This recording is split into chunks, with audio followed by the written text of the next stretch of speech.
ایک دردناک اسٹوری ہے جو میں آپ کے ساتھ آج شیئر کرنا چاہتی ہوں، جو 8 جولائی کو یہ واقعہ ہوا ثانیہ زہرا بخاری کے ساتھ۔ بڑے افسوس کے ساتھ کہنا پڑ رہا ہے، لاش لٹکی ہوئی تھی۔ جب لاش کو اتارا گیا، پولیس کو کال کی گئی، جب پولیس آئی اور لاش کو اتارا گیا تو کتنے درد سے سمجھ لیں کہ آپ کے آنسو نکل آئیں گے، آپ کب کپائیں گے کہ سنیں گے۔ بہت افسوس کے ساتھ کہنا پڑ رہا ہے، جب لاش اتاری گئی تو پتا چلا کہ وہ اس نے سوسائڈ نہیں کی، بلکہ اس کو عبرت طرح سے خطرناک طریقے سے قتل کیا گیا۔ آپ اندازہ لگائیں، آپ سوچیں خطرناک طریقے سے جو میں کہہ رہی ہوں قتل کیا گیا، تو آپ سوچنے پہ پڑ جائیں گے کہ کیسے قتل کیا گیا۔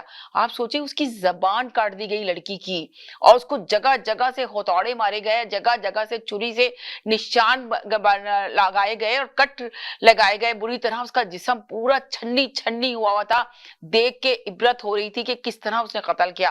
اب چلتے ہیں اس کی آگے سٹوری پہ کہ یہ سارا واقعہ ہوا کیسے۔ جب اس لڑکی کی رشتہ آیا تو لڑکا ان میرڈ اپنے آپ کو اس نے بتایا، اور شادی ہو گئی، اور شادی ہونے کے بعد ثانیہ زہرا بخاری کو پتا چلا کہ آلریڈی پہلے سے شادی شدہ تھا اور 2 بچیوں کا باپ تھا۔ مگر اس نے سوچا کہ 2 بچیوں کا باپ ہے، آپس میں نااتفاقی پنا ہوا، اس نے آرگومنٹ کیا، تو اس کو نہیں معلوم تھا کہ اتنا خطرناک شوہر ہے۔ اس نے اپنے گھر والوں کو جا کے بتایا، ان کے گھر والوں نے بھی یہی سوچا کہ اب اگر شادی شدہ نکل آیا، سے دھوکے سے شادی کیے، تو ہم اپنی بیٹی کو اپنے گھر بٹھا لیتے ہیں اور اس کو واپس نہیں بھیجتے۔ مگر ثانیہ کو جب پتا چلا کہ وہ پیگنٹ ہے اور 5 ماہ ہو چکے ہیں اس کو، تو اس کے بیبی ہونے والا ہے، تو اس نے سوچا کہ میں دوسرے شوہر سے شادی کروں گی تو بیبی کو باپ نہیں ملے گا، تو اس نے ڈیسائیڈ کیا کہ میں اسی ہسبینڈ کے ساتھ ہی رہنا پسند کروں گی، کوئی بات نہیں اگر وہ شادی شدہ ہے۔ اندازہ لگائے اس لڑکی کا دل تو کتنا بڑا تھا کہ اس نے یہ ایکسپٹ کر لیا صرف ایک بچے کے خاطر، جو بچہ دنیا میں نہیں آیا۔ ایک بہت بڑا اللہ کی طرف سے ایک تحفہ ہوتا ہے جو اس کو ملنے والا تھا۔ ایک لڑکی کے لیے کیا گفٹ ہوتا ہے، یہی گفٹ ہوتا ہے کہ شادی کے بعد اس کو بیبی مل جائے تو اس کے لیے خوشی کی کوئی انتہا نہیں رہتی۔ تو وہ بہت خوش تھی، اس نے یہ سب کمپرومائز کر کے اس کے ساتھ رہنے کا ڈیسائیڈ کر لیا۔ اندازہ لگائیں وہ اتنا درندہ تھا کہ وہ رہنے کے لیے لڑکی آ گئی اور اس کے ساتھ لڑائی جھگڑے شروع کیے اور اس کو مار دھاڑ شروع کر دی، اور مار دھاڑ کے ساتھ وہ اپنی پہلی بیوی کو گھر میں لے کر آ گیا اور ان بچوں کو بھی گھر میں لے کر آ گیا جو اس کی پہلی بیوی سے 2 بچیاں تھیں۔ اس کے بعد آپ کے سامنے یہ ساری سٹوری ہے، کس طرح دردناک طریقے سے اس نے مارا اور کس طرح اس کو لٹکا دیا۔ مارنے کے بعد، تشدد کرنے کے بعد اس کو لٹکا دیا، اس کے ہاتھ نہیں کانپے، کس قدر درندہ تھا۔ اور اس کے گھر والوں تک کو نہیں بتایا کہ تمہاری بیٹی مر چکی ہے۔ جب ان کے گھر والوں کو پتا چلا تو ستم ظریفی دیکھیں کہ گھر سے بھاگ گیا۔ اب پولیس بھی اس سے ملی ہوئی تھی۔ یہاں کی پولیس کا حال دیکھیں کہ افسوس کے ساتھ کہنا پڑتا ہے کہ 4 پیسوں کے لیے ان کا ضمیر مر جاتا ہے، ان کا ضمیر مردہ ہو جاتا ہے کہ وہ پیرنٹ سے ملنے تک نہیں دیا لڑکی کے۔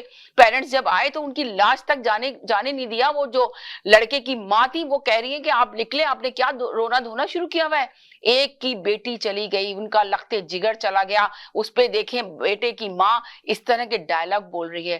آپ لوگ ضرور کامنٹس میں لکھیں کہ ایسے درندوں کو کون سی سزا دینی چاہیے، اور پولیس کو بھی لگتا ہے کہ جیسے پیسہ کھا کے بیٹھی ہوئی، رشوت کھا کے بیٹھی ہوئی ہے، ان کو ماں باپوں کو اندر نہیں آنے دیا جا رہا۔ انویسٹیگیشن ہو رہی ہے مگر پتہ نہیں کہ وہ بندہ ملے گا نہیں ملے گا۔ اس کی پہلی بیوی بھی غائب ہے، اس کی 2 بچیاں بھی غائب ہیں، اور وہ درندہ بھی غائب ہے۔